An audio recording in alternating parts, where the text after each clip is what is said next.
नमस्कार प्यारे दोस्तों, पीसीएस वाणी में आपका बहुत बहुत स्वागत है।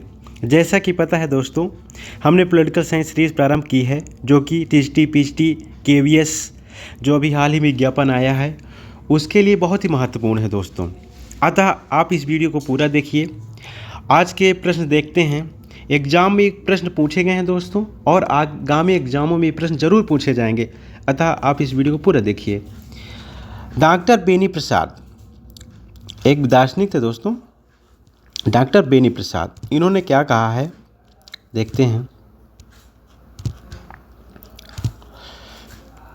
डॉक्टर बेनी प्रसाद, अधिकार वे सामाजिक दशाएं हैं जो व्यक्ति के विकास के लिए अपेक्षित हैं। मतलब इन्होंने कहा है अधिकार वे सामाजिक दशाएं हैं जो व्यक्ति के विकास के लिए बहुत ज़रूरी है। ठीक, अब देखिए अधिकार क्या है दोस्तों।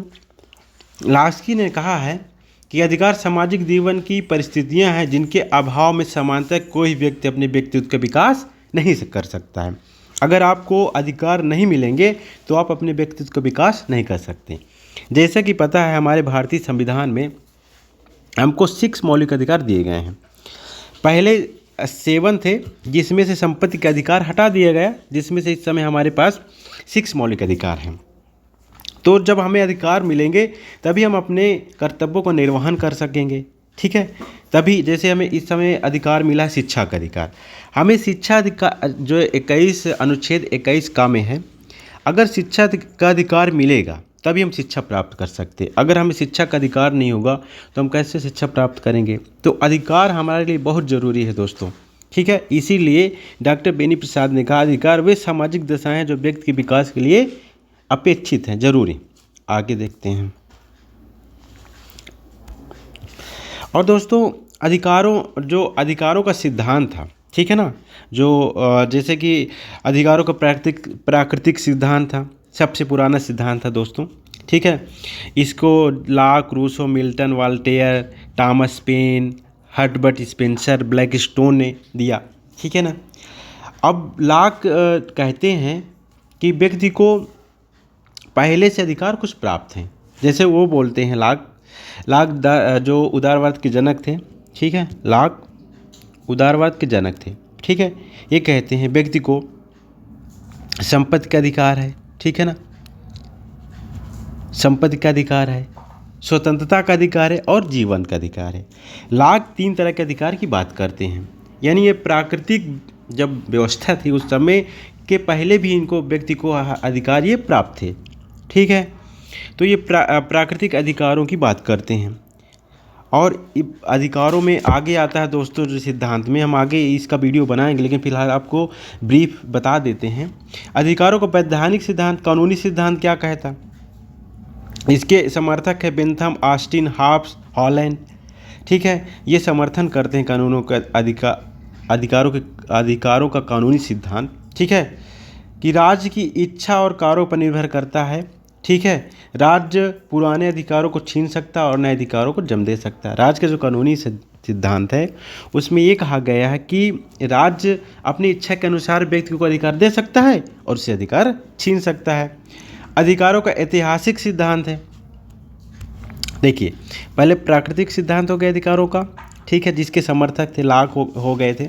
ठीक, लॉक हो गए, रूसो हो गए, लॉक, रूसो, ठीक है, मिल्टन, थॉमस पेन, स्पेंसर। ठीक है, ये अधिकारों के प्राकृतिक सिद्धांत की बात करते हैं। इसके बाद आता है अधिकारों का कानूनी सिद्धांत। ठीक, अब कानूनी सिद्धांत में दोस्तों बेंथम है प्रमुख समर्थक। बेंथम हो गए दोस्तों, बेंथम हो गए, ऑस्टिन हो गए। ऑस्टिन भी कानूनी सिद्धांत की बात करते हैं अधिकार के। ठीक है, ये कहते हैं राज्य अधिकार दे सकता है, अधिकार छीन सकता है। अधिकारों का फिर ऐतिहासिक सिद्धांत आता है। ऐतिहासिक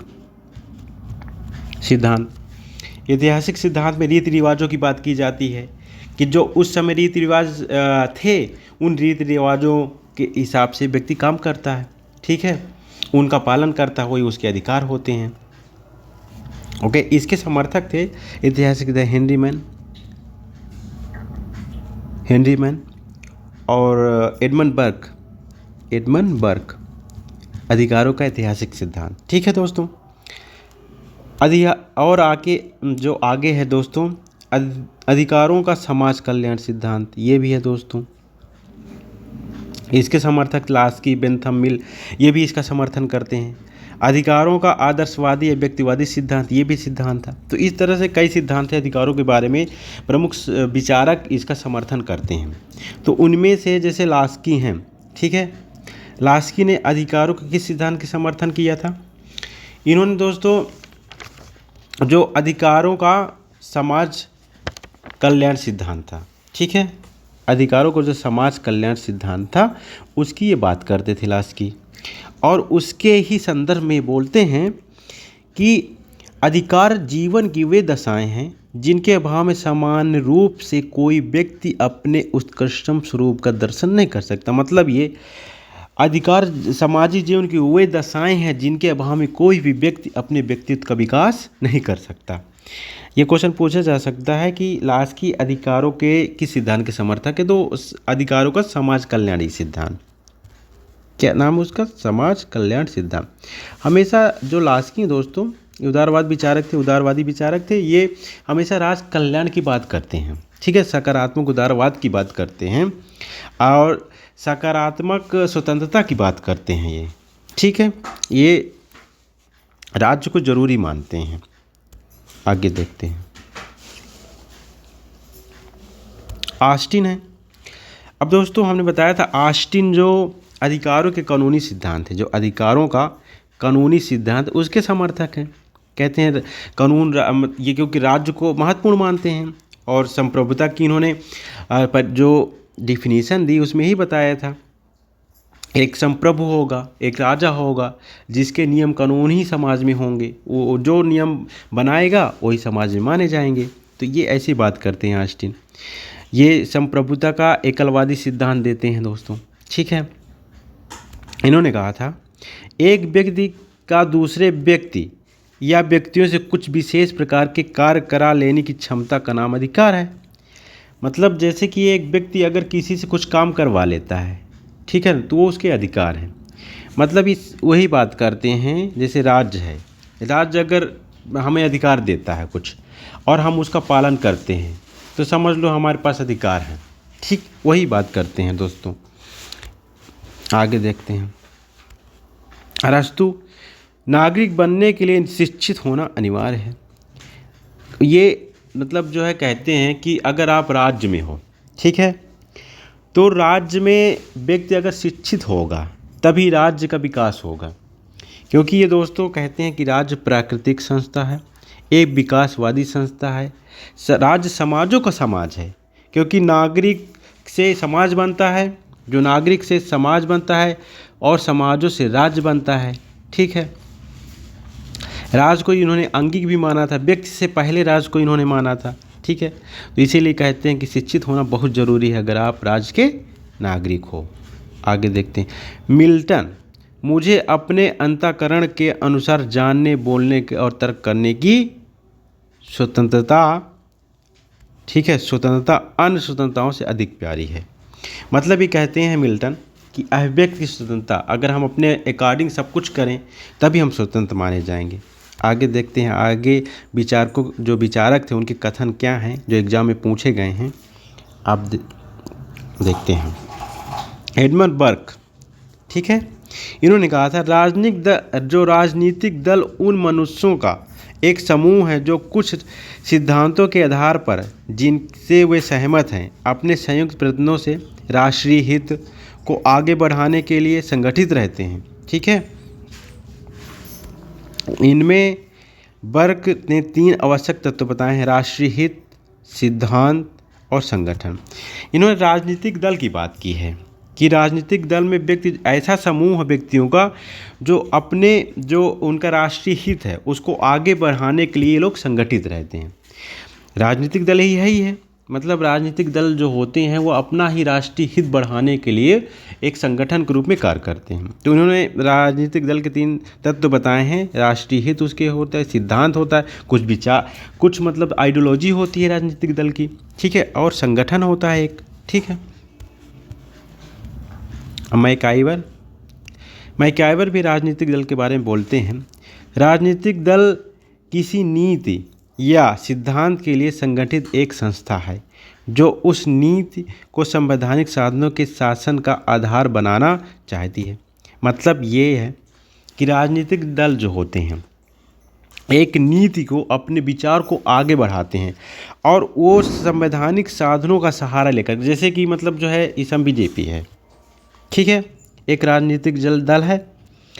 तो अब जैसे कि इन्होंने चुनाव लड़ा, ठीक, चुनाव लड़ने के बाद अब पीएम बनेगा इन्हीं के दल का कोई, तो संवैधानिक तरीके से पीएम बनता है। तो उस संवैधानिक साधनों का उपयोग करके अपने नीतियों को ये लोग आगे बढ़ाते हैं। आगे देखते हैं।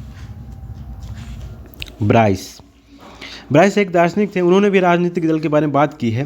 राजनीतिक दल संगठित संस्थाएं हैं जिनकी सदस्यता ऐच्छिक होती है, मतलब अपनी इच्छा के अनुसार हम उनकी सदस्यता ले सकते हैं। जैसे कि हम अभी चाहें, हम मतलब भारत में कोई भी व्यक्ति किसी भी राजनीतिक दल की सदस्यता ले सकता है, जो अपनी पूरी शक्ति राजनीतिक सत्ता की प्राप्ति के लिए लगाती है। मतलब जो है एक संगठन संस्थाएं हैं, ये मतलब ये लोग क्या करते हैं, जो सदस्य संस्थाएं होती हैं, राजनीतिक दल जो होते हैं, ये राजनीतिक सत्ता प्राप्त के लिए मतलब जो है पूरी ताकत लगा देते हैं। कभी कभी तो कुछ राजनीतिक दल साम दंड भेद सभी तरीके का उपाय अपनाते हैं। ठीक है, आगे देखते हैं। प्रोफेसर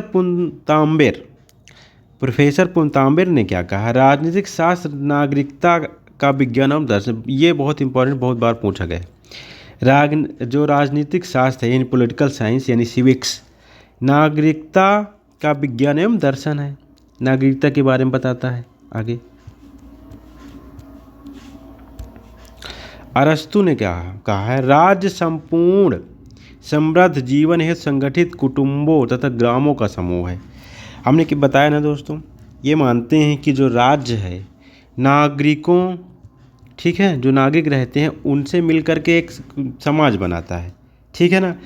जब समाज बनता है, समाजों से मिलकर एक गांव बनता है, ठीक है, एक कुटुंब बनता है, एक ग्राम बनता है, और ग्राम मिल करके, बहुत सारे ग्राम मिल करके एक मतलब राज्य को बनाते हैं। तो इन्होंने कहा है राज्य जो है समुदायों का समुदाय है, कुटुंबों ग्रामों का एक समूह है।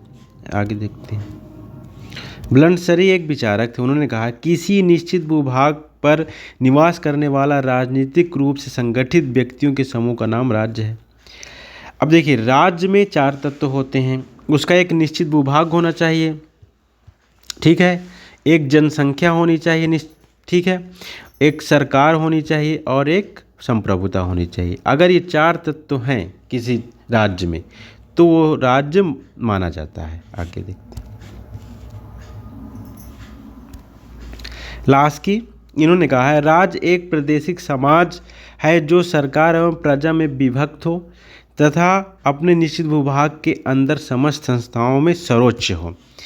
ये कहते हैं कि मतलब राज्य में एक समाज हो, प्रादेशिक समाज हो, जो सरकार एवं प्रजा में विभक्त हो, सरकार और प्रजा, मतलब एक सरकार हो और साथ में प्रजा भी हो, और एक निश्चित भूभाग के अंदर समस्त संस्थाओं में सर्वोच्च हो, मतलब उसमें एक संप्रभुता भी हो, ठीक है। लेकिन संप्रभुता की बात करते हैं, लेकिन ऐसी संप्रभुता हो जो मतलब जो है बंटी हुई हो, संघों में बंटी हो, समाजों में बंटी हो। मतलब ये संप्रभुता के जो बहुलवादी सिद्धांत था ना, उसकी बात करते थे हमेशा ये। जैसे कि ऑस्टिन ने संप्रभुता के एकलवादी सिद्धांत की बात की थी कि संप्रभुता एक ही जगह सीमित होती है, लेकिन इन्होंने कहा था नहीं, संप्रभुता अन्य संघों में भी बंटी होती है। आगे देखते हैं।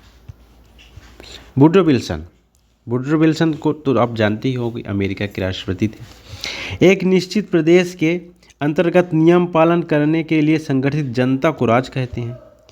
एक निश्चित प्रदेश हो और जो जनता नियम पालन करे, संगठित हो जनता, वही राज्य है। ओके, अब बर्गेस, ठीक है ना, ये भी बोलते हैं राज्य एक संगठित इकाई के रूप में मानव जाति का विशिष्ट भाग है। संगठित इकाई हो और मानव जाति का एक विशिष्ट भाग, राज्य को मानव जाति का एक विशिष्ट भाग बता दिया इन्होंने। अब लिकॉक क्या कहते हैं दोस्तों, राज्य एक निश्चित भूभाग में जनता द्वारा कानून की स्थापना के लिए संगठित समूह का नाम है। निश्चित भूभाग, ठीक है, जनता द्वारा जनता भी हो, कानून की स्थापना हो और संगठित समूह है जनता द्वारा स्थापित। लिकाक कहते हैं ऐसी बात।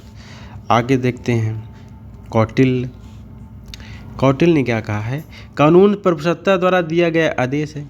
जैसे कि जो बात ऑस्टिन बोलते हैं कि इस कानून सब जो संप्रभु का आदेश है, ऑस्टिन ने कहा था जो कानून है वो संप्रभु का आदेश है, सेम वही बात कौटिल्य भी कहते हैं। आगे डिग्वी, कानून मात्र सामाजिक आवश्यकताओं की अभिव्यक्ति है। कानून को ये सामाजिक आवश्यकता यानी समाज की आवश्यकता के लिए बनाया गया है। आगे डायसी क्या कहते हैं, जितने कम कानून होंगे उतनी ही अधिक स्वतंत्रता होगी, जितने ही कानून अधिक होंगे उतनी ही कम स्वतंत्रता। मतलब इन्होंने कानून और स्वतंत्रता को एक दूसरे का विलोम माना है कि मतलब जो है अगर कम कानून होंगे तभी व्यक्तियों में प्रतिबंध कम लगेगा और तभी वो स्वतंत्र होगा, ऐसी बात ये करते हैं डायसी महोदय। और आगे लिकॉक क्या कहते हैं, संविधान वहाँ है जो सर्वोच्च सरकार के संगठन को निर्धारित करता है। संविधान की परिभाषा इन्होंने कहा कि संविधान वह है जो सर्वोच्च सरकार की बात करता है, उसके संगठन को निर्धारित करता है। आगे देखते हैं अरस्तु, संविधान उस पद्धति का प्रतीक होता है जो किसी राज्य द्वारा अपने लिए अपनाई जाती है। ठीक है, मतलब एक पद्धति है संविधान जो किसी राज्य द्वारा अपने लिए अपनाई जाती है। मतलब संविधान को अपनाया जाता है ताकि उसके अकॉर्डिंग ही हम शासन करवा सकें। ठीक है, ऐसी बात अरस्तु बोलते हैं। फाइनर एक दार्शनिक उन्होंने कहा था, संविधान मूलभूत राजनीतिक संस्थाओं की एक व्यवस्था है। जो राजनीतिक संस्थाएं हैं मतलब उन्होंने इस संविधान को बनाया है, उसकी एक व्यवस्था ही संविधान है, उसके नियम कानून ही संविधान है। आगे डायसी क्या कहते हैं, डायसी ने कहा संविधान उन नियमों को कहते हैं जो प्रत्यक्ष अप्रत्यक्ष रूप से राज्य को प्रभुसत्ता के प्रयोग की विधियों से प्रभावित करते हैं। देखिए संविधान की परिभाषा सब सारे दार्शनिक दे रहे हैं, तो उनमें से डायसी ने कहा संविधान उन नियमों को कहते हैं जो प्रत्यक्ष अप्रत्यक्ष रूप से राज्य में प्रभुसत्ता प्रयोग की विधियों को प्रभावित करती हैं। जो राज्य की प्रभुसत्ता होती है उसके प्रयोग की विधियों को प्रभावित करते हैं। आगे देखते हैं ऑस्टिन को तो आप जानते ही हैं, ठीक है ना, संप्रभुता के गलवादी विचारक थे। ठीक है, संविधान वह है जो सर्वोच्च सरकार के संगठन को निर्धारित करती है। सर्वोच्च सरकार के संगठन की बात करते हैं ये, मतलब जो है जो सर्वोच्च सरकार का संगठन है। ब्राइस क्या कहते हैं, अलिखित संविधान बिना उसके ढांचे को नष्ट किए इच्छानुसार झुकाए या खींचे जा सकते हैं। जो अलिखित संविधान है, ठीक है, आपको पता होगा विश्व का अलिखित संविधान किसका है, ब्रिटेन का। किसका है, ये क्वेश्चन पूछा जाता है, विश्व का अलिखित संविधान ब्रिटेन का है। अब जो सबसे बड़ा संविधान है वो भारत का है, सबसे व्यापक और सबसे बड़ा संविधान भारत का है। सीले क्या कहते हैं, लोकतंत्र के बारे में कहते हैं ये, लोकतंत्र सरकार का वह सरकार है जिसमें प्रत्येक व्यक्ति का शासन में भाग हो। ये परिभाषा बहुत बार पूछी गई सीले की, कई एग्जाम में पूछा गया है कि लोकतंत्र सरकार का वह सरकार है, ठीक है, जिसमें प्रत्येक व्यक्ति का भाग हो। लोकतंत्र में प्रत्येक व्यक्ति का भाग होता ही होता है, ठीक है, जनता का शासन ही लोकतंत्र होता है। यही बात ही कहते हैं, प्रत्येक व्यक्ति का भाग हो लोकतंत्र में। गिरिन इन्होंने कहा है लोकतंत्र सरकार का, राज्य का और समाज का एक रूप है। ठीक है, डायसी क्या कहते हैं, प्रजातंत्र शासन का वह रूप है जिसमें प्रशासनिक सत्ता संपूर्ण राज्य के अपेक्षाकृत एक बड़े भाग को निहित होती है। डायसी कहते हैं प्रजातंत्र शासन का वह रूप है जिसमें प्रशासनिक सत्ता संपूर्ण राष्ट्र के अपेक्षाकृत एक बड़े भाग में निहित हो। ठीक है, प्रजातंत्र वही है कि प्रशासनिक सत्ता संपूर्ण राष्ट्र के एक बड़े भाग में निहित हो। ठीक है, ठीक है, आज के क्वेश्चन दोस्तों यहीं से समाप्त होते हैं। ठीक है, नेक्स्ट वीडियो हम लाएंगे, अतः आप जो है हमारे चैनल को सब्सक्राइब कर लीजिए। हमने हाल ही में हिस्ट्री का भी सीरीज़ प्रारंभ कर दिया है। ठीक है, जो टीजीटी पीजीटी और केवीएस की जो हाल ही में वैकेंसी आई हैं उसकी जो टीजीटी और पीजीटी हिस्ट्री के लिए होगा तो उसके मद्देनज़र बहुत ही महत्वपूर्ण है। ठीक है, इसलिए आप इस चैनल को सब्सक्राइब ज़रूर कर लीजिए। Thanks for watching this video, please subscribe my channel.